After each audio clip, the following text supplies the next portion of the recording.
대한민국 중심 채널 KBS 1라디오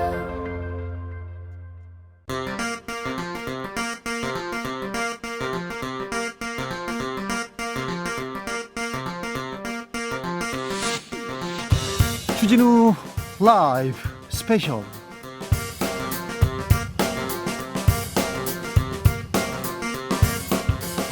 2022년 7월 2일 토요일입니다. 안녕하십니까, 주진우입니다. 토요일 이 시간은 일주일 동안 있었던 가장 중요한 일들 정리해드리는 그런 시간입니다. 시사 일타 강사 두 분 모셨습니다. 양지열 변호사, 박지원 변호사, 어서 오세요. 네, 안녕하세요. 네, 비 피해 없으시죠? 네, 비가 많이 오긴 했는데요. 네. 예. 많이 쫄딱 젖긴 했습니다. 네, 피해 있네. 네. 피해 있으십시오. 죄송합니다. 이제 비가 오고 무더위가 오고, 그리고 장마가 예전 장마과는 좀 다르게 소나기성 집중호우가 계속된답니다. 아열대 기후 같아요. 그런 것 예, 같죠. 국지성 호우도 많고요. 막 습도도 높고 네. 되게 찜찜하고 좀 그렇죠. 불쾌 지수가 굉장히 높은 날씨들이 이어질 것 같아서 네.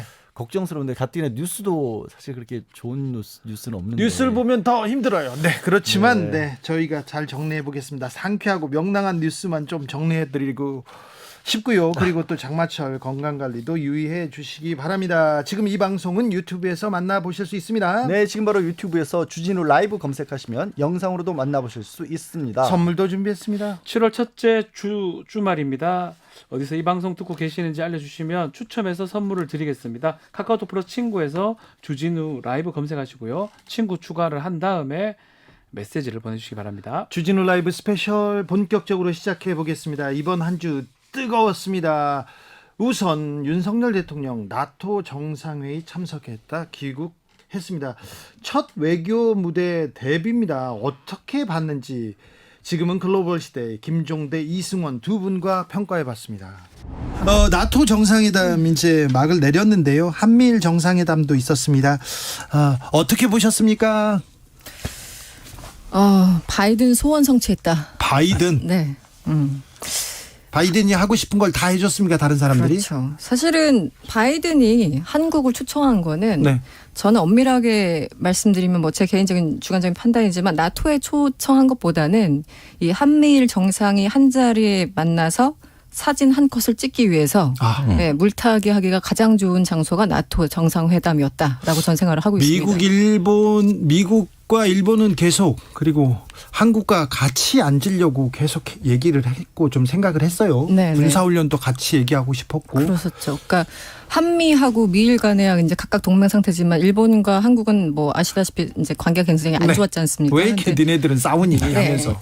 그래서 이제 바이든은 사실은 한미일이, 그러니까 바이든 뭐 뿐만 아니라 예전에 오바마부터 이제 쭉 줄기차게 얘기했던 게 한미일이 친해져야지만 북한 넘어서 중국까지 같이 견제할 수 있으니까 안보 협력이라는 단어를 이제 쓰면서 계속 가까워져야 된다고 얘기를 했었는데 계속 사이가 안 좋으니까 골치가 아팠던 거지 않습니까?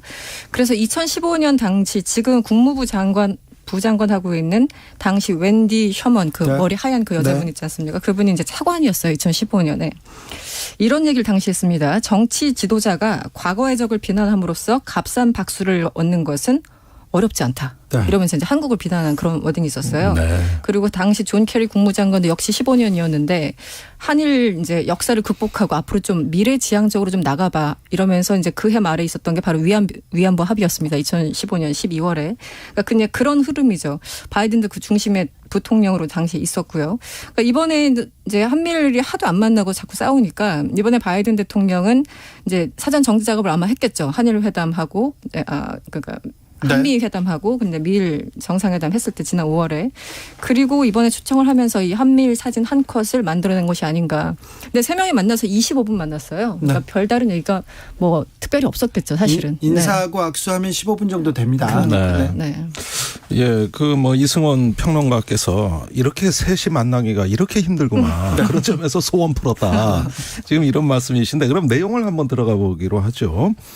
자, 이 한미일 3국이 협력해서 북핵 문제에 대응한다. 이 북핵 문제가 제일 중요하다. 네. 사실 어떻게 보면은 외교장관 삼국 회담에서 다 했던 얘기예요. 네. 똑같은 얘기입니다. 오히려 이 회담이 열리기 전에 제이크 설리반 백악관 안보보좌관이 중국에 관한 얘기도 나올 거다. 네. 또 북한의 자금줄을 끊는 방안이 협의될 거다. 이런 이야기를 했는데 막상 정상회담 발표에는 그런 내용이 없습니다. 네. 단지 삼국이 협력해서 북핵 문제에 철저히 대비하자, 북한 미사일에 대비하자 이렇게 얘기를 했는데 오히려 구체성은 기시다 후미오 일본 총리의 말이 상당히 한 스텝 더 나갔어요. 공동 군사 훈련을 한다. 한미일 군사훈련 계속해서 미국과 특별히 일본이 원하던 거 아닙니까? 네, 특별히 이번에 새로운 게 뭐냐 봤을 때 요겁니다. 그래요? 예, 요것이 뭐 또 일본이 이제 충분한 방위력을 강화하겠다. 네, 네. 이제 군사를 미사일 강화하겠다. 보유 국가로 네. 가겠다는. 사실은 구체적인 얘기, 국제 무대에서 어떤 새로운 어떤 그 국가의 입장을 발견한 건 전 기시다 후미오 일본 총리의 발언이라고 생각을 그럼 합니다. 미국도 얻어가고 일본도 얻어갔다 이럴 수 있네요. 아니 뭐 그럴 수도 있겠는데요. 이렇게 되면서 북핵 문제가 가장 중요하다는 걸 뭐 우리가 성과로 이야기하기에는 상당히 무리가 있습니다. 반면에 우리 바로 제일 가까운 곳에 군사 대국이 탄생하는 거예요. 강대국이 이제 미사일을 가진 나라가 탄생하는 거거든요. 네. 이거 이거 꼭 지금 우리한테 우리가 원하던 바라고 할 수 있을까요? 또 그다음에 이제 북핵을 관리하기 위한 북한의 위협을 관리하기 위한 국제 공조의 일환으로 곧 미국의 재무부 장관이 한국을 방문할 예정이고 네. 돈줄을 끊는 문제, 이 문제를 협의한다는 건데 원래 이런 건 유엔 안보리나 국제사회에서 다 돼왔던 겁니다. 그런데 요즘 유엔 안보리가 식물위원회가 되고 나니까 한미일이 모여서 어떤 자금줄을 끊는 방법을 찾아보자. 뭐가 있을까요? 제가 보기에는 뭐 세컨더리 보이콧이라 그래서 중국, 네. 러시아에 북한과 거래하는 은행이나 사업가를 잡아내자. 뭐 네. 이런 게 나올지. 이게 상당히 무리수거든요, 사실은. 그런 면에서는 북한이 제일 중요하다 하는 동어 반복 외에 구체적인 건 없었고 일본은 이렇게 근육을 과시하는 강해진 일본의 자신의 면모를 과시한 거예요. 제가 보기에 한미일 그 득실을 계산하자면 굳이 그렇게 일본의 어떤 그 자기 과시판이었다 이렇게 정의하는 것이죠. 그 워딩이 중요한데 지금 의원님이 말씀하시는 그 기시다의 총리의 워딩은 이런 겁니다. 이 북한 핵실험이 이루어지는 경우에도 공동 훈련을 포함해서 한미일이 함께 대응해 나가고자 한다라는 거였고요. 바로 지금 더 중요한 거는 한미동맹의 억지력 강화를 위해서라도 일본 방위력을 근본적으로 강화할 것이다. 이렇게 대놓고 얘기를 한 겁니다. 어허. 그러니까 제가 이제 한미일 딱 그 테이블, 사각 테이블에 앉아가지고 이제 바이든이 가운데 앉아 있고 이제 윤석열 대통령 뭐 기시다 후미오 총리가 앉아 있는데 바이든 입장에서는 한미를 이렇게 모아놨으니 이제 소원 성취를 한 거고 그리고 정말 히스토릭한 자리다라고 이제 엄청나게 강조를 했고 기시다는 우리 방위력 근본적으로 강화할 거야 대놓고 얘기하면서 이제 전쟁할 수 있는 국가 자유대의 어떤 권한을 더 늘리겠다 이런 걸 이렇게 대놓고 했고 그렇다면 우리는 뭘 얻은 거지? 없어요. 네, 워딩을 보면 뭐 그냥 북한에 대해서 대응하자. 그거는 굳이 나토까지 안 가서도 할 수 있는 언제나 하는 얘기 아닙니까? 언제나 하는 얘기. 동어 반복을 했기 때문에 플러스 마이너스를 한다면 일본 가져갈 거 가져갔고 미국 가져갈 거 가져갔고 한국은 잘 모르겠다가 제 결론입니다. 미국은 마녀 가져가고 일본도 가져가고 우리는 잘 모르겠다. 북한은 좀 불구덩이에 두 발을 묻은 것이다 이러면서 비난하기 시작했습니다. 네. 최근에 북한이 7차 핵실험을 자제하고 있죠. 네. 예, 진즉할 거라는 게 계속 늦어지고 있어요. 네. 아무래도 중국 요인이 컸다고 봅니다. 만약에 7차 핵실험을 강행하면 미국의 전략 자산이 지금 전부 쫓아오기로 돼 있거든요. 네. 항공모함이 또 서해에 들어올지 모르고. 네. 전략 잠수함, 핵 잠수함이 들어오고 이걸 지금 중국이 마땅치가 않은 거예요. 네. 그래서 지금 이런 게 들어오면 지금 중국도 어렵다 그러니까 북한이 좀 자제해 줬으면 좋겠다. 네. 이렇게 관리되는 구조거든요. 그런데 지금 북한은 이거 못해서 난립니다, 사실은. 올해 8차 당대회 이후로 지난번에 중앙군사위 확대회의에 이르기까지 네. 강대강을 하도 여러 번 천명해서 예. 이젠 북한이 뭘 세게 발언해도 강경 발언 같이 가나요? 네. 그러니까 휘날레가 있어야 되고 활용점장이 있어야 되는데 네. 결국은 이런저런 그쪽도 어떤 주변 정세 때문에 핵실험을 미뤄왔던 입장이란 네. 말이죠. 그런데 한국이 나토 회의 가가지고 이제는 중국의 격한 반응을 일으키니까 이때다 싶은 거죠. 네. 이때다. 저기 중국이 저렇게 반발하고 있을 때 우리도 숟가락 얹어서 어떤 한일을 압박하는데 또 한 번 존재감을 과시하고 이건 뭐 정해진 수순이 아닌가 생각이 들어요. 그러면 핵실험 가능성이 좀 높아지는 거네요. 아니 그러니까 지금 저기 한국에 대해서 중국이 굉장히 말하자면 격한 반응이 나오고 있거든요. 네. 사실 호주나 일본은 원래 반중전선에 많이 기울어진 나라입니다. 예. 그런데 한국은 새로 가담한 나라거든요. 예. 그러니까 특히 한국에 서운한 거예요. 밉죠. 예. 그래가지고 그 황구시보 인민일보의 자매지 글로벌 타임즈에서 뭐라 그랬냐면 정상회담 전에 만약에 이렇게 나토에 경도되면은 한반도에 안보 위기 상황이 발생할 것이다. 아이고. 제가 보기엔 최고의 협박이거든요. 네. 예, 이런 어떤 중국의 격한 반응이 나왔기 때문에 네. 앞으로 이런 면이 분명히 북한한테 영향을 줍니다. 그러게요. 예, 북한이 이제 자기들의 어떤 전략적 도발에 기회의 창문이 열리고 있다고도 볼 수 있는 거예요. 아이고. 참 어렵네요. 어려워지는 것 같습니다. 회의 한번 참석했는데 일단 기본적으로 중국, 북한 격하게 반응하고 있습니다. 물론 러시아도 기분이 매우 나쁠 것 같고요. 느티나무님께서 근데 나토 홈페이지 담당자는 좀 너무했어요 얘기합니다. 의원님 이렇게 눈 감은 사진 왜 윤석열 대통령만 눈 감은 사진 이렇게 올렸을까요? 그래서 이번에 여러 가지 해프닝이 있었는데 자꾸 이런 이야기 하다 보면은 한 가지로 좀 정리되는 게 원래 우리 집 잔치가 아니었어요. 예. 이건 유럽이라는 마을 그 동네 잔치인데 우리가 식객으로 간 거예요.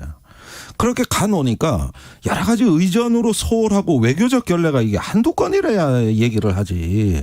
나토 사무총장 면담 30분 기다리게 하고 결국 안 만나주고 그 다음날 만나고 핀란드하고 정상회담은 아예 취소되고 줄줄이 갔더니 뒤죽박죽이고 이 다자회담 나토 정상회의는 일종의 큰 홀 같아서 타운 미팅 홀 같이 이렇게 북적북적 하는 데지 한국을 위한 따로 어떤 배려나 존중을 해주기가 너무 어렵고 그다음에 워낙 의제가 첨예했어요. 네. 스웨덴, 핀란드 나토 가입 문제라든가 나토의 신전략 개념 채택이라든가 이런 중차대한 문제가 있는데 언제 동아시아 정치 거긴 파트너 국가 식객으로 오신 거거든요. 그러다 보니까 처음부터 우리가 너무 기대를 갖고 갔다. 예, 이렇게 가 보니 우리 기대했던 회담은 아니거든요. 네. 이게 이제 사실 나토라는 게 그동안 49년 이후에 이제 창설된 다음에 여러 가지 이제 기능을 했었죠. 그리고 냉전 이후에는 사실 이제 이렇게까지 심각한 지금 우크라이나 전쟁 같이 이렇게까지 심각한 경우는 많지 않았었는데 이제 외신들 이제 보면은 Foreign Affairs나 이런 데 보면은 그동안 그래도 나토가 굉장히 멋있어 보이는 하나 그룹으로서 그래도 작동을 해왔다. 아프간이든 그 이라크든 어떤 전쟁이 있을 적에 어느 정도 개입하면서 뭔가 그래도 그 모양새를 갖춰가는 그런 모습이었는데 이번에 나토의 본질을 본 것이 이번에 우크라 전쟁이라고 이제 서양 라이터들은 그렇게 설명을 하고 있더라고요.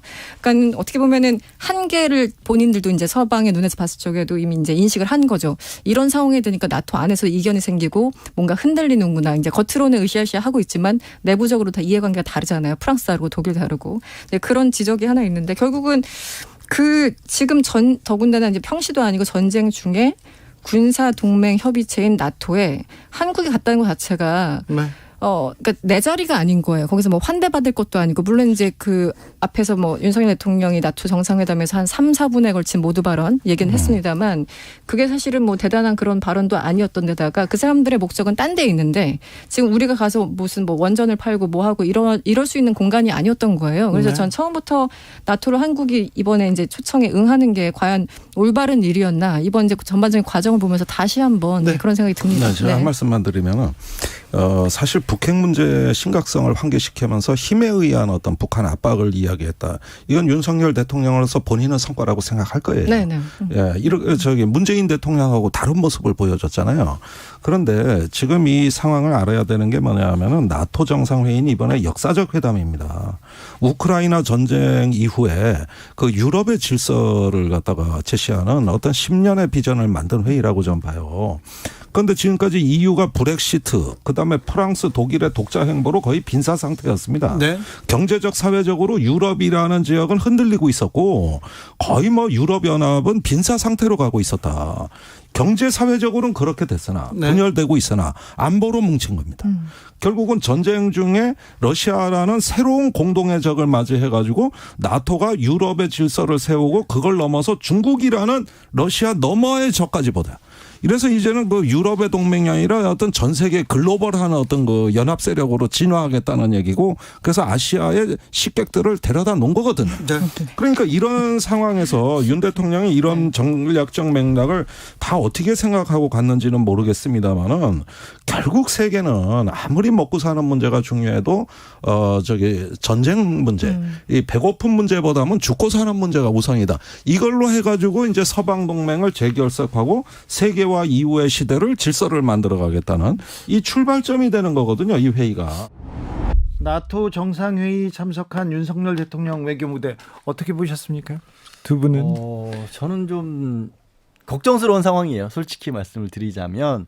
왜냐하면 아까 이제 이승원 평론가가 바이든 미국 대통령이 소원을 성취했다라고 하는데 그게 단순한 소원 성취가 어떤 의미일까 보면 이게 나토도 사실 미국의 영향력이 굉장히 크잖아요. 네. 미국의 영향력이 굉장히 큰데 북대서양 조약기구라는 군사동맹에 이 유럽 쪽을 중국, 러시아를 유럽 쪽에서 막고 있고요. 그다음에 미국은 당연히 오른쪽에서 막고 있는데 지금 남쪽이 뚫렸었거든요. 태평양이 네. 동아시아가 네. 그걸 한국과 일본이 같이 막아주기로 한 거예요. 네. 그러니 바이든 대통령 입장에서는 사실 이제 세계에 대해서 미국이 다시 한번 이게 큰 형님 역할을 할 수 있는 그런 구도가 딱 짜진 건데 네. 제가 왜 걱정스럽다고 하냐면 우리는 중국이나 러시아와의 교역이나 또 의존관계 이런 것들이 굉장히 많다 보니까 중국은 최대 교역국입니다. 네. 지금 그리고 최대 수출 흑자극이었는데 지금 이 기조도 조금 흔들리고 있어요. 그러니까 중국이 대놓고 그랬잖아요. 나토에서 왜 우리를 그렇게 적처럼 취급을 하냐, 위협 세력으로 취급을 하냐라고 했는데 물론 대통령실에서 우리도 나토와 완전히 뜻을 같이 한다는 건 아니지만 어쨌든 참석해서 뭐 국제 질서의 뜻을 같이 하는 사람들끼리 모이기로 했다라는 입장을 표명하니까 중국 입장에서는 그럼 한국도 이제 나토 미국이랑 같은 편이야? 네. 라고 그렇게 딱 단정 지어버리면 우리가 중국과의 관계 설정이 조금 어려워질까 봐 걱정이죠.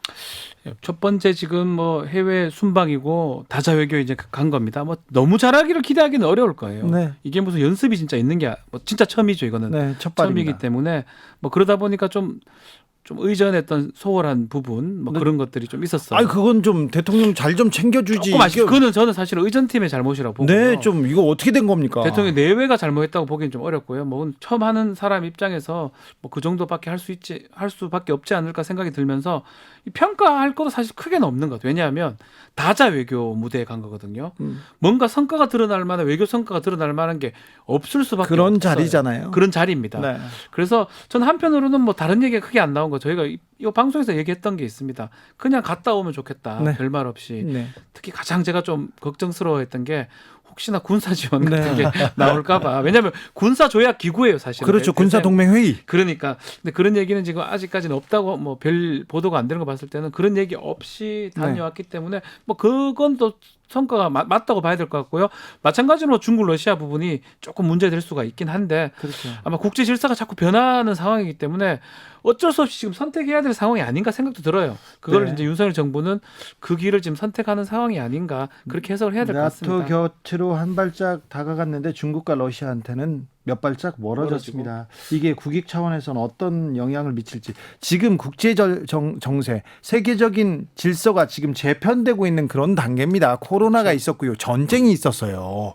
그런데 우리는 어떤 길을 가야 될까? 거기에 대한 고민이 지금 필요한 텐데 잘 선택하고 판단하고 있는 건지 조금 걱정됩니다. 그리고 국제 질서, 경제 질서도 조금 지금 흔들리고 있는 것 같습니다. 그래서 지금 양 변호사도 그렇고 많은 분들이 걱정하는 부분이 그렇습니다. 국제 질서 자체는 지금 바이든 정부는 중국을 이제 국제 규범에서 빼는 걸로 가고 모든 나라가 좀 모여라 이런 기조를 좀 잡는 것 같아요. 거기에서 우리도 어쩌면 선택을 해야 되는데 문제는 경제가 우리 최대 교역국이 중국일 수밖에 없고 러시아도 마찬가지고요. 아유, 두 나라를 합치면 엄청난 양이 됩니다. 중국에서 우리가 돈을 많이 벌어요. 그러니까요. 중국에 우리가 부품이나 기술을 수출하고 그걸 중국이 팔고 거기에서 우리가 돈을 벌고 그 기조가 있지 않습니까? 농산물 그렇죠. 사오고. 되게 중요한 상황인데 경제 수석이나 이런 분들이 좀 중국 호황 끝났다 뭐 이런 발언이라든지 이게 사실 준비된 발언이면 모르겠는데 혹시나 그게 아니었다면 또 지금 나토는 끝났습니다. 앞으로 경제 어떤 외국 특히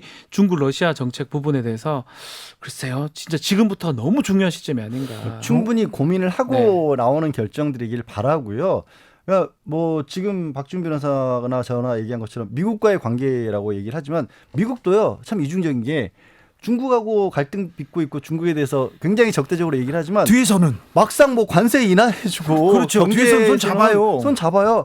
그리고 사우디아라비아 같은 나라도 언론인 저기 뭐 저 가시크지 그것 때문에 교역 끊고 했다가 그냥 뒤에 손 잡아요. 석유 안 좋아지니까 기가 올라가니까 갑자기 쫓아가잖아요. 중동 지금 갑니다. 그러니까 이런 것들이 오히려 미국이 뭐 양다리처럼 그렇게 벌려지거든요. 그때 우리가 너무 단순하게 보이면 우리만 찍힐 수 있어요. 그렇죠. 양다리 이거 필요합니다. 실속. 그렇죠. 정작 미국은 그렇게 안 하는데 대한민국은 참 단순하다 이렇게 가지는 말았으면 좋겠고요. 네. 아까 저 박 변호사는 사실 큰일이 아니었다는 것처럼 얘기를 했고 큰일은 아니죠. 근데 저는 좀 많이 걸렸어요. 뭐 대통령이라든가 그 김건희 여사의 옷차림이라든가 의전 인사를 할 때 어떻게 했다라든가 바깥에 공식적인 자리인데 사실 오늘 주진우 기자님 입은 옷 같은 거 입고 대통령이 다니면 좀 이상하잖아요.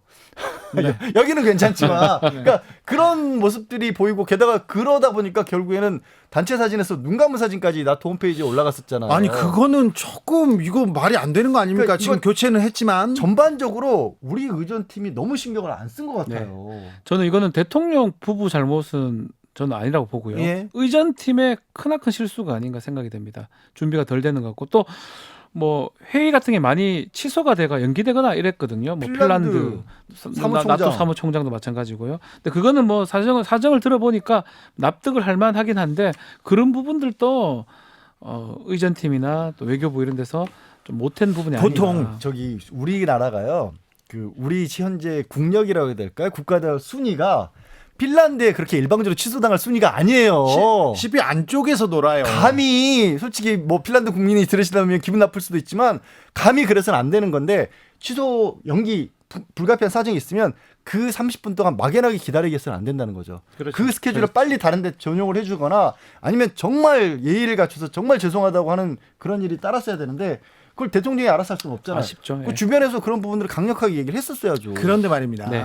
보통 외국 순방, 정상회의 참석 이런 거 갔다 오면 국익을 위해서 대통령이 고생하고 있구나 그러면서 조금 지지율이 들썩거리고 이건 다 플러스 효과로 작용되기도 합니다. 특별히 첫 번째 순방이었잖아요. 그렇죠. 그런데 이번에는 그렇지 않는 것 같아요. 아마 뭐 다음 주 이제 여론조사가 아마 나올 겁니다. 네. 뭐 나와야 더 알 것 같긴 한데 떨어지는 폭이 좀 더 큰 것 같아요. 이번 주. 그래요? 우리 이른바 데드 크로스라는 그래요? 얘기를 하잖아요. 떨어지는 폭이 컸던 것 같아요. 그러다 보니까 소폭 상승을 한다 하더라도 눈에 띄는 상승은 아닐 가능성이 있지 않을까. 뭐 일반적으로 정상 외교를 갔다 오면 다 오릅니다. 네. 암만 나빠도 오르거든요. 네. 더더군다나 첫 번째에다가 지금 정권 초반이거든요. 그렇기 때문에 오르긴 오르겠지만 지금 좀 물가라든지 아니면 좀 국내 상황을 봤을 때는 많이 눈에 띄게 오르지는 않을 것 같다라는 전망이 좀 대체적인 것 같아요. 윤 대통령 얘기는 여기서 정리하고요. 이명박 전 대통령 얘기로 넘어가 보겠습니다. 석방됐습니다. 3개월 일시 석방이라고는 하지만 8.15 특사가 염두에 둔 그런 포석 아니냐 이런 얘기도 있습니다. 검찰은 왜 이런 판단을 했을지 김필성 변호사와 이야기 나눠봤습니다.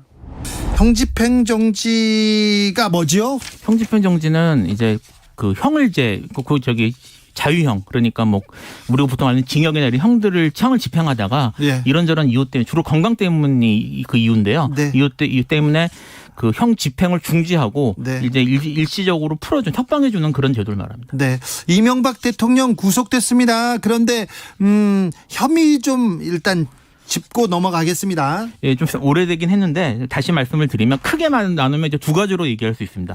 그 다스의 이제 그 돈을 자금을 횡령한 문제가 하나 있고요. 예. 또 하나는 이제 뇌물을 받은 것들이 있는데 네.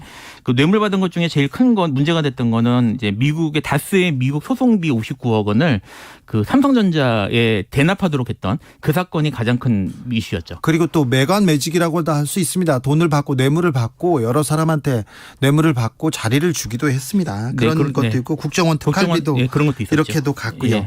그런데 8월 15일 대통령 특사가 예정돼 있었어요. 네. 그런데 형집행정지를 이렇게 또 신청해서 빨리 나가셨네요. 예, 그렇게 빨리 내보내 지금 사실 이제 그동안 그 이명박 씨라고 부르는 게 맞겠죠. 네. 이명박 씨가 계속 그 당뇨 합병증에 의해서 몸이 좋지 않다는 호소를 계속 했었고요. 사실 형집행정지가 별로 의미가 없는 게 지금 이명박 전 대통령 교도소가 아니라 병원에 있어요. 예, 계속 그리고 병원에 왔다 갔다 하는 그런 식으로 지금 나와 있었거든요. 병원을 왔다 갔다 병원에 있었던 시간이 더 많았을 수도 있어요. 네. 그런데 정확하게 나오진 않았습니다. 그런데 굳이 왜 형집행정지를 신청했을까요? 사실 이제 형집행정지 같은 경우에 실무상으로는 이럴 수 있습니다. 그러니까 네. 그 몸이 아프면 외부 진찰을 받거나 외부 입원하는 경우들이 있거든요. 이제 교도소 내에서 해결할 수 없으니까. 근데 밖으로 나와서 입원하는 길이 더 길어지면 상황이 길어지면 교도관들이 거기를 계속 왔다 갔다 하면서 출퇴근하면서 거기를 지켜야 됩니다. 왜냐하면 여전히 구속 상태이기 때문에 그게 이제 너무 힘들어지면 그러니까 일이 부하가 너무 많이 걸리고 밖으로 나가는 길이 길어지면은 성집행정지 해주는 경우가 있어요. 근데 이게 그런 케이스에 해당되는지 여부는 잘 알 수는 없습니다만 일단은 뭐 그렇게 왔다 갔다 하는 일이 많았으면 외부 입원이 많았으면은 편의상 그렇게 할 수 있는 거라고 볼 수 있는데. 아, 지금 교도관 편히 봐주려고 이렇게 풀어줬을까요? 그런데 네. 근데 이 케이스 같은 경우에는 말씀하신 것처럼 사실 윤석열 대통령이 후보 시절부터 네. 그 이명박에 대한 그런 사면을 얘기를 사실 의지를 계속 보였거든요. 네네. 그 연장선상에서 봐야 되는 게 아닌가 싶습니다. 그렇습니다. 뭐 20년 가까이 수감 생활하는 게 과거의 전례 비춰 맞지 않다 이런 얘기를 해서 사면을 시사하기도 했습니다. 김희영님께서 그런데 MB 추징금 납부는 끝났나요? 형집행정지 되면 추징금은 어떻게 되나요? 팩트 체크 좀 해주세요. 지금 형집행정지를 되면 추징금이 변화하진 않습니다. 그런데 8.15 사면 특별 사면일 경우 벌금 추징금 어떻게 되는지 궁금한 사람들이 있습니다. 이명박 대통령이 벌금이 130억 원 정도 되죠. 예. 추징금은 57억 8천만 원 추징금이 확정됐는데 네. 지금 얼마나 냈습니까? 지금 추징금은 다 냈습니다. 추징금은 냈어요? 네, 다 냈고요. 그다음에 그 벌금도 절반 정도 갚았습니다. 벌금은 절반 갚고 추징금 갚았습니다. 만약에 네. 특별 사면으로 이명박 대통령이 나온다면 어떻게 됩니까? 원래는 특별 사면에도 불구하고 추징금은 납부를 해야 됩니다. 그래요? 예, 원래 납부를 해야 되는데 추징금은 다 다 냈기 때문에 이건 의미가 없고요. 벌금 같은 경우에는 사면에 의해서 효과가 사라집니다. 나머지는 이제 내지 않아도 되는 거죠. 이명박 대통령 벌금 절반 냈죠. 네. 지금 이명박 대통령이 추징금 벌금을 내라고 하니까 나 돈 없어서 못 내 이렇게 얘기하면서 소송을 걸기도 했어요.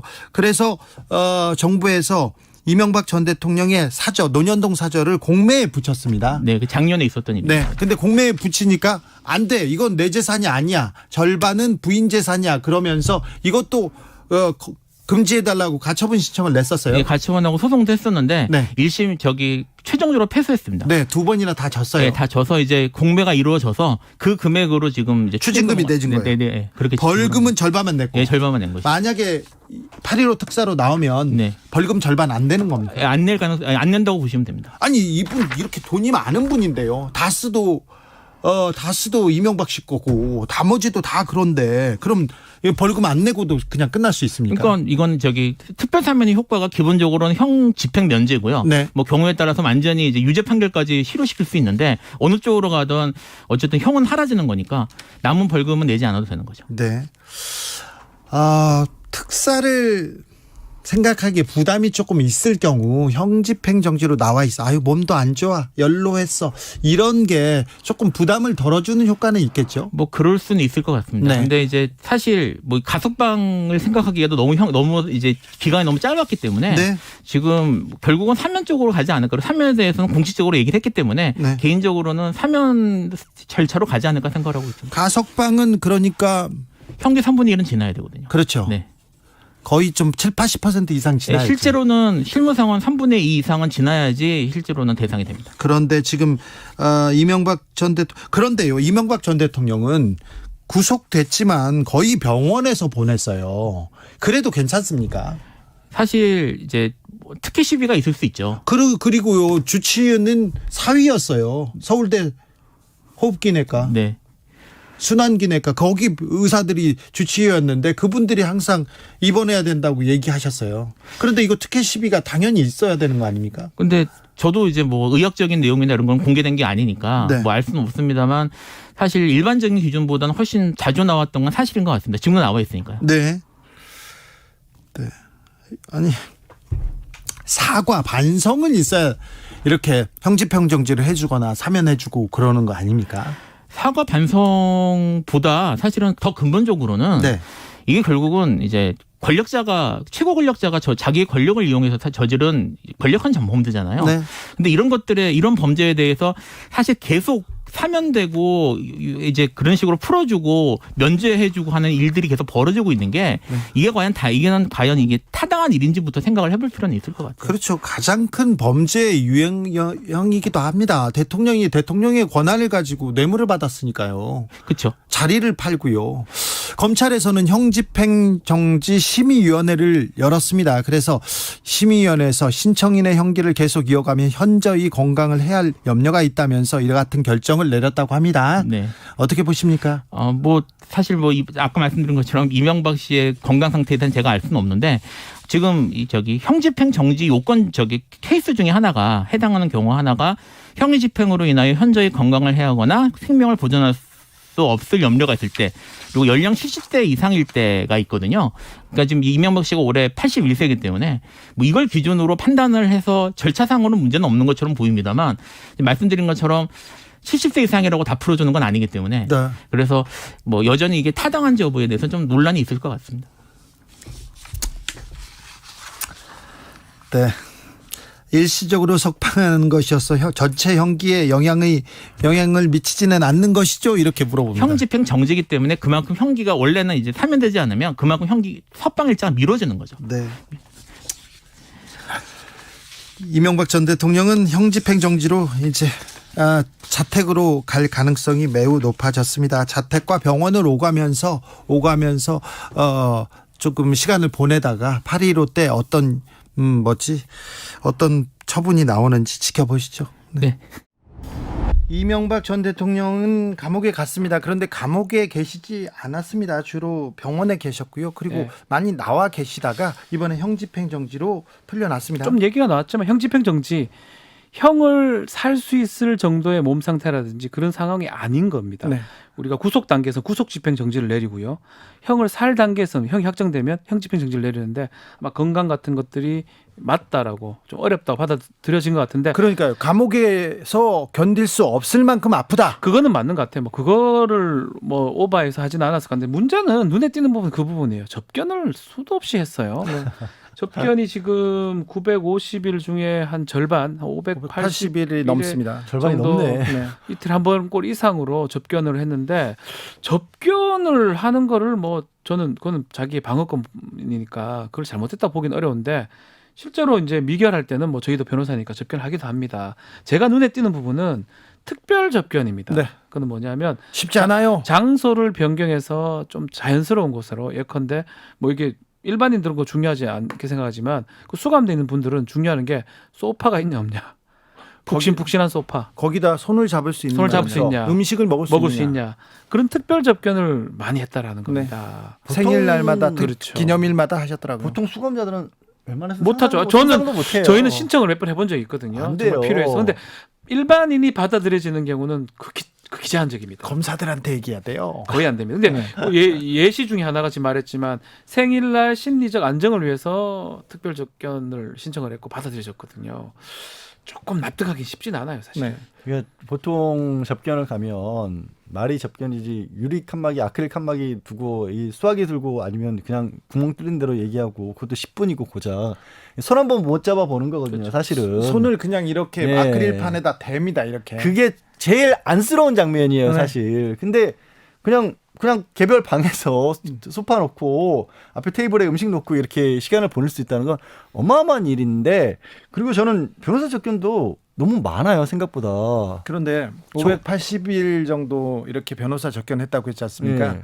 나머지는 그러면 감옥에서 계셨구나. 아니요, 병원에 계셨어요. 그러니까 그 말 해야 되는데 이게 저는 이거 그리고 정확하게 언제였는지 시기가 안 나오는데 왜 제가 이 얘기를 꺼내냐면 지난 코로나 전국 때문에 한 2년 동안은요 면회가 접견도 안 됐어요. 면회도 안 됐었어요, 사실은. 네. 이게 이 변호사들도 접견을 못 했거든요. 네. 영상으로 접견만 하거나 이랬는데 이게 재판이 진행 중이도 아니고 형이 확정돼서 수감 중인데 접견을 이렇게 많이 할 수 있었다는 건 이건 굉장히 이례적이에요. 일반 보통 때 접견하고 달라요. 정확하게 통계치가 나와야 봐야 알겠지만 거의 매일 변호사 접견을 하거나 특별 접견을 했다, 이렇게 봐도 될 수도 그렇죠. 그 있어요. 부분이 이제 눈에 띄는 겁니다. 결국은 뭐 2년 뭐 얼마 있었다고 하지만 그 2년 수감도 제대로 한 게 아니게 네. 되는 거고, 더 봐야 됩니다. 네. 우리가 아는 정보는 이게 지금 밖에 나온 얘기만 보고 하는 건데 지금 누구도 알다시피 접견이 어려운 시점이 상당히 많았거든요. 그럼에도 불구하고 580번의 접견을 했고 네. 또 아주 많은 날을 병원에 있었어요, 사실은. 네. 그럼 그건 접견에 포함되지도 않습니다. 그럼 과연 제대로 얼마 정도 있었는지 이것을 좀 따져봐야 되는데 아닐 가능성이 있지 않나 법은 싶습니다. 공평한가, 그 얘기를 다시 한번 할 수밖에 없습니다. 그리고 이명박 전 대통령의 건강에 대해서 우려하는 시각 많은데요. 이 부분에 대해서는 검찰이 엄청나게 신경을 썼습니다. 그리고 2019년, 20년 계속해서 건강상의 이유로 병원에 가 있었고 형집행정지를 그때도 신청했어요. 병보석을. 네. 그때 윤석열 검사가 서울중앙지검장으로 꼼꼼히 따졌습니다. 그런데 그때 판단은, 그 검사팀의 판단은 건강이 너무 좋아가지고 내줄 수가 없었어요. 그래서 2심에서 정준영 부장판사는 굉장히 조금 뭐라고 해야 되나, 이명박 전 대통령한테 우호적인 재판 진행을 했다고 비판을 받았는데 그 판사도 얘기를 했습니다. 이 수용생활을 못할 만큼 건강상의 이유는 없다. 다른 이유로 내보내주겠다. 그러면서 이 이유로는 병보석 못한다 하면서 가장 크게 그때 들었던 게 코골이, 호흡곤란, 그리고는요 맞아. 탈모, 그다음에 하나는 기관지 확장증, 기침 콜록콜록인데 이건 이유가 안 된다고 그때 면밀하게 의학적으로는 판단이 있었어요. 실제로 이게 무슨 유명한 사건이죠. 그 경남 지역의 사모님이 제분 회사. 제가 정확하게 얘기는 못할 네. 것 같고 그 제분회사 사모님 사건 때문에 그 이후에 형집행 정지라든지 이거를 엄격하게 보았거든요. 네. 그냥 대충 예전에는 좀 죄송하지만 변호사도 관련이 있고요, 의사들도 관련이 있었고, 범털들 많이 나가 있었어요. 그래서 밖에서 그냥 놀다 오는 사람도 네, 있었어요. 막걸리 먹고. 감옥에 가야 되는데 병원에서 놀다 오는 사람도 제 있었어요. 병원에 취재하러 갔더니 네. 전북 정읍에 네. 밥 먹으러 갔더라고요. 네. 그게 있었다니까요. 형집행정지 받은 사람이. 그래서 그 사건이 크게 이슈화된 이후에는 사실상 제가 알기로는 되게 꼼꼼하게 따졌는데 또 그런 어떤 상황에서도 이 이명박 전 대통령은 또 피해간 게 아닌가 네. 생각도 드네요. 자, 8.15 특사를 위한 포석이라는 얘기 계속 나오고 있는데 이명박 전 대통령 얘기는 제가 취재한 게 많기 때문에 계속해서 말씀드리겠습니다. 여러분께서는 지금 주진우 라이브 스페셜을 듣고 계십니다. 주진우 라이브 스페셜. 어제였나요? 이준석 대표가 공항에 나가셨더라고. 이번에는 나가셨더라고. 그래서 윤석열 대통령과 손을 잡았습니다. 그런데요, 이준석 대표는 계속 괴로워지는 그런 형상입니다. 비서실장인 신윤계, 박성민 의원 사퇴했습니다. 그리고 이준석 대표를 중심으로 여러 해석 나오는데요. 어떻게 보십니까? 박성민 실장 사퇴가 결정적인 신호가 아니었나 싶습니다. 그렇습니까? 그러니까 친윤계라고 하지만 친윤계라고 부르기보다는 훨씬 더 가깝다라고 알려져 있거든요. 예. 그러니까 비서실장, 당대표 비서실장을 맡은 것도 윤 대통령의 뜻이었다라고 하니까 네. 그러면 그런 분이 자발적으로 나왔다라는 건 이준석 대표가 굉장히 안 좋은 소식이겠죠. 그렇죠. 김병민 최진봉 교수한테도 물어봤습니다. 국민의힘은 잘 있는 것 같지는 않습니다. 특별히 이준석 대표가 몹시 조금 불편해 보입니다. 계속 설전 이어가고 있고요. 대통령실에서 익명의 이름으로 나를 공격한다, 인터뷰한다, 이렇게까지 지금 전선을 넓히고 있습니다. 이거 어떻게 보십니까, 최지봉 교수님? 그러니까 저는 이렇게 생각해요. 본인이 살기 위해서 당을 함께 끌어들이는 거라고 저는 보거든요. 그래서 조금 저는 안타까워요. 한마디로 말씀드리면. 그러니까 이준석 대표가 지금 뭐 그냥 본인 외에는 사실 이준석 대표를 좀 공격하는 모습, 그러니까 전선이 그렇게 형성이 되는 거예요. 정치적으로 보면. 그러니까 대통령실, 그다음에 예를 들면 윤핵관 이런 분들이 전체적으로 이준석 대표를 지금 비판하는 입장이에요. 네. 근데 이준석 대표 같은 경우에는 지금 사실은 깔끔하게 그 성상남 문제, 이 문제, 성접대 문제, 이 문제가 논란이 완전히 지금 끝난 건 아니잖아요. 수사가 진행되고 있고 그 관련된 분이 경찰에 나와 조사를 받겠다고 그랬어요. 거기서 어떤 얘기를 할지도 지금 모르는 상황이고, 이런 상황이라고 하면 조금 조용히 있을 필요가 있다. 이게 이제 정치적 사안으로 자꾸 몰고 가서 여론을 본인한테 유리한 상황으로 만들기 위한 전략적 선택으로 보여지는데, 다 그냥 모두 까기를 하잖아요. 지금 안철수 의원 포함해서 윤핵관 막 하면서 지금 윤석열 대통령, 김건희 여사만 빼고 다 공격하고 있어요. 이러면서 전선을 확대하는데 그것이 결국 정치적으로 어떤 이런 상황을 좀 모면하려는 의도가 아닌가, 이런 생각이 듭니다. 한동훈 장관은 공격하지 않더라고요. 네. 아, 그래요? 그렇습니다. 추가 한 명 더. 네. 일단은 그 이 대표가 얘기하고 있는 윤핵관이라고 하는 용어 자체가 지난 대통령 선거 과정에서 나오지 않았습니까? 네. 그때도 익명에 기반한 핵심 관계자들이 나서서 문제를 일으킨다, 이렇게 거듭 얘기를 해왔던 터라. 이준석 대표가 지금 뭐 히트 상품으로 만들었죠. 그래서 그 실명을 밝히지 않고 인터뷰하는 거를 굉장히 불쾌해하는 것 같아요. 이준석 대표 입장에서는. 네. 근데 대통령실 입장에서는 당연히 이렇게 인터뷰할 수밖에 없지 않았나 싶은 내용들도 있는데요. 첫 번째로 언론 보도가 됩니다. 비공개로, 단독 보도였던 것 같은데, 비공개로 이준석 대표, 윤석열 대통령 비공개 만찬 회동이 있었다. 근데 사실관계에 대한 확인들이 쏟아질 거니까 대변인실에서 그런 사실이 없다고 얘기했거든요. 네. 그리고 났는데 이준석 대표가 다소 모호한 듯한 태도로 기자들과의 문답에서 얘기를 합니다. 네. 항상 소통이 잘 되고 있는 것처럼. 네. 그러니까 이런 일들이 진행되고 나니 그다음 보도가 나왔던 게 아마 익명에 기반한 관계자였던 것 같은데, 대통령과 이준석 대표와의 회동이 있을 경우 앞으로는 명확한 의제가 필요하다, 이런 얘기가 나왔던 것 같아요. 예. 그러니까 할 수 있는 얘기들이 나왔던 건데 어디에서부터 이런 일들이 촉발됐던 것인가를 좀 고민해 볼 필요가 있거든요. 네. 불필요하게 대표와 대통령실 간에 갈등이 노출되는 것처럼 할 가등의 이유가 없고요. 지금 나토의 정상회의에 출국해서 대통령이 첫 번째 정상회담을 가고 있는 만큼 여당의 당대표는 이를 좀 지원하고 뒷받침하기 위한 노력이 그 어느 때보다 절실히 요구되는 때다. 조선일보나 일부 보수 언론은 한 발 더 나갔습니다. 이준석 대표 성접대 후에 박근혜 시계 줬다, 받았다, 이런 얘기도 나오고요. 이준석 대표는 엄청나게 거짓말해, 이렇게 얘기 나오는데, 이거 이준석 대표 징계로 가는 시계가 차각차각 돌아가는 거 아닙니까? 그렇게 그 해석하는 분들이 늘어나고 있습니다. 보수 언론이라기보다는요, 조금 전 중앙일보의 강찬호 논설위원이 썼던 기사를 봤는데, 여기에 김성진 씨의 변호인이 김소연 변호사잖아요. 네. 김소연 변호사는 또 이준석 대표와 아주 오랜 인연이 있죠. 네. 예, 그런 관계다 보니까 지금 서로 설전을 주고받는 상황으로 흘러가고 있고, 워낙 뉴스가 이준석 대표에 관련된 내용으로 또 쓰다 보면 조회수나 이런 것들이 반응이 뜨겁지 않습니까? 지금 현재 사실관계가 확인되지 어려운 일들이 좀 일방적인 주장으로 나오게 되기도 하는데, 결국 수사에서 김성진 씨가 참고인 조사로 이제 어떤 얘기를 하게 될지에 관한 내용들이라 그냥 좀 이렇게 외부로 나가기 전에 빠르게 내용들을 좀 정리할 필요가 있다 싶습니다.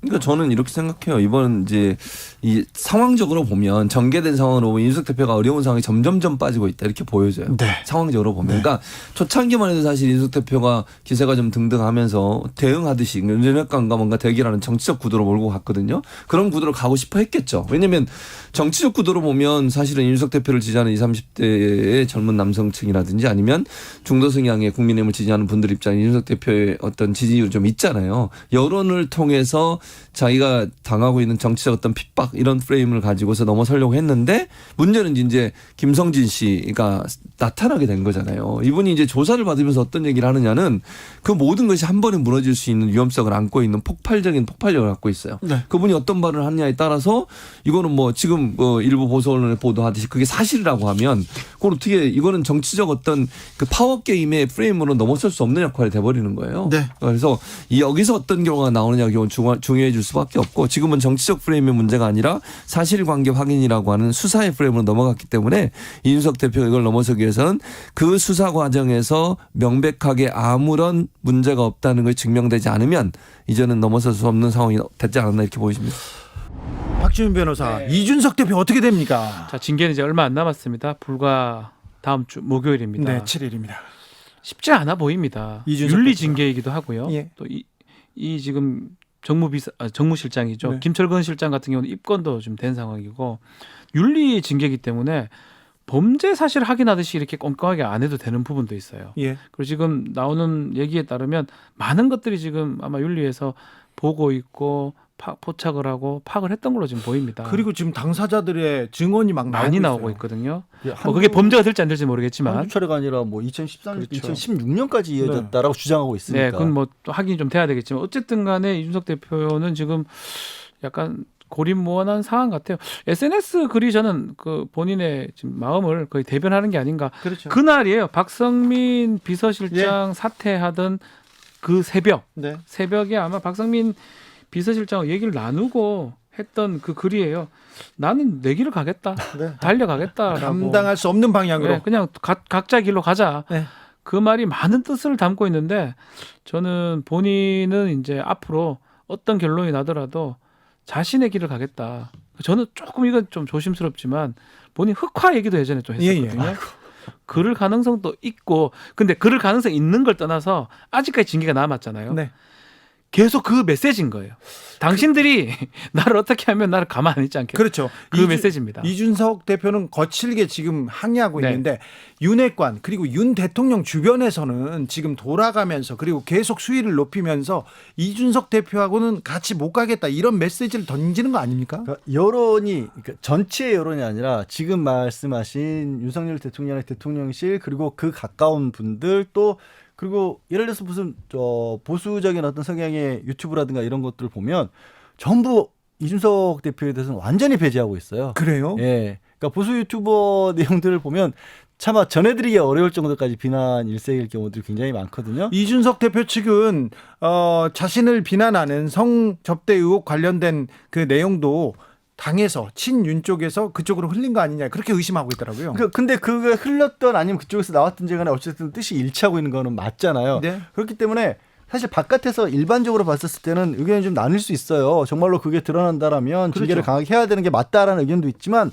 설령 뭔가 조금 문제가 있다고 치더라도 경찰 조사 결과 아주 명백하지 않으면 네. 그런 이유로서 지금 30대 당대표가 돼서 보수정당의 뭐 혁신의 어떤 개혁의 아이콘이었던 사람을 내치게 되면 그렇죠. 부작용이 더 클 것이라는 게 오히려 세간에서는 더 일반적인 여론은 더 많아 보이는데 그런데 대통령실 주변에서는 그렇지가 않다라는 네. 거죠. 특히 아까 말씀드린 것처럼 박성민 실장 같은 경우가 대표적인 사례죠. 그렇죠.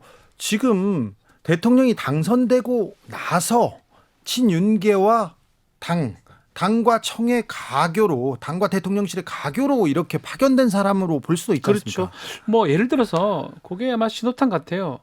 대통령하고 이준석 대표 뭐 만남이 있었다가 예. 대통령실에서는 없었다라고 얘기하고 이런 어떤 만남이라든지 이런 얘기가 할 수 있는 사람은 박성민 실장밖에 없는 거거든요. 아마 지금 사퇴하겠다 하면서 내가 더 이상 할 역할이 없다라는 거는 이렇게 해석하는 게 맞아요. 대통령실에서 이준석 대표를 그렇게 생각하지 않는다라고 그렇게 해석을 뭐 일각에서 하고 있고요. 그러다 그러면 이준석 대표와는 우리 같이 가지 못한다. 대선 때도 공을 세운 것보다는 목리를 부려가지고 오히려 판을 흐트렸다 이렇게 생각해서 그래서 마이웨이 그냥 가겠다. 좋아요.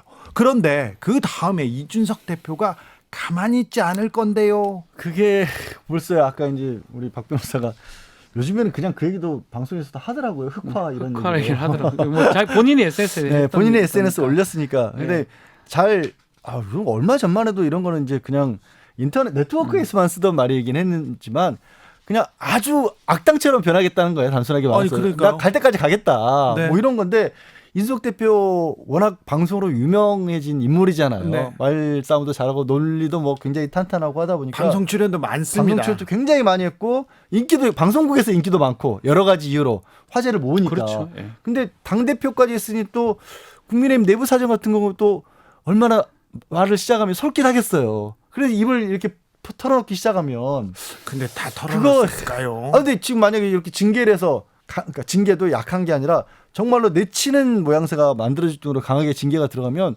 이준석 대표 입장에서도 이런 거예요. 내가 탄압받았다. 내가 잘못했다라는 것이 요만큼 잘못했는데 사실은 내가 미워서 정치 세력적인 구조로 탄압하기 위해서 이렇게 강하게 만들었다는 걸 하려면 저 당에 문제가 있다는 얘기를 해야 되잖아요. 네. 그래서 나의 잘못이 내가 아예 잘못하지 않았던 건 아니지만 그것보다는 나와 뭐 혁신을 지향하는 어떤 30대 이런 좀 젊은 개혁 그룹과 그렇지 않은 그룹 간의 세력 다툼으로 만들어야 되니까. 네. 그럼 막 세게 얘기를 해야죠. 그렇죠.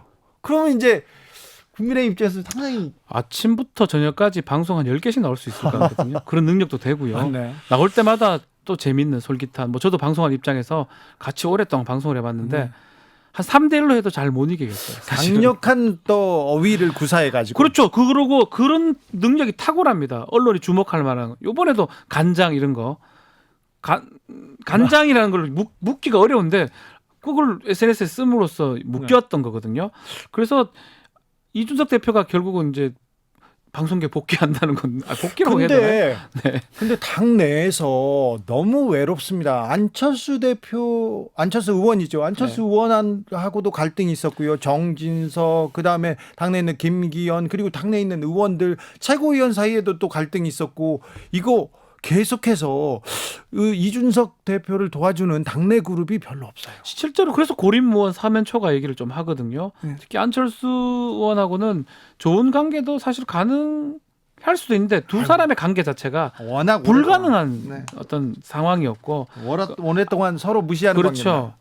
뭐 새롭게 이제 만약에 온다 그러면 가능성도 있는데 그게 없이 결국 또 윤석열 계 쪽에 이제 안철수 의원이 좀 가는 모양새고 또 그것을 이준석 대표가 알기 때문에 간장이라고 또 표현하기도 했고 한 것 같습니다.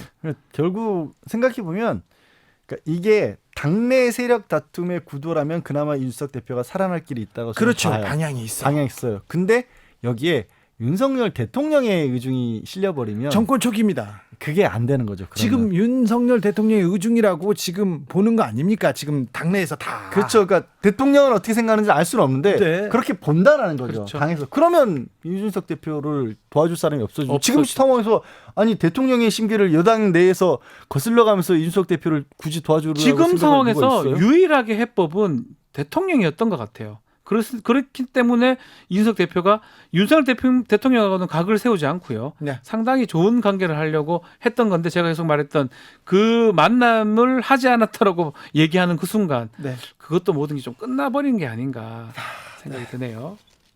국민의힘은 어떻게 흘러갈까요? 이준석 대표는 어떤 결정을 내릴지 지켜보겠습니다. 자, 지난주 쫙 정리했습니다. 복습했으니 이제 예습하겠습니다. 다음 주에는 어떤 일정이 기다리고 있습니까? 눈에 띄는 게 7월 7일입니다. 네, 이준석 대표 윤리 징계 결정이 나고요. 아마 이날이 우리 올해 상반기 아니 하반기 되네요. 하반기가 시작됐어요. 가장 큰 뉴스 중에 하나가 될 것 같습니다. 다음 주 중에는 이재명 의원도 공식화하지 않을까요?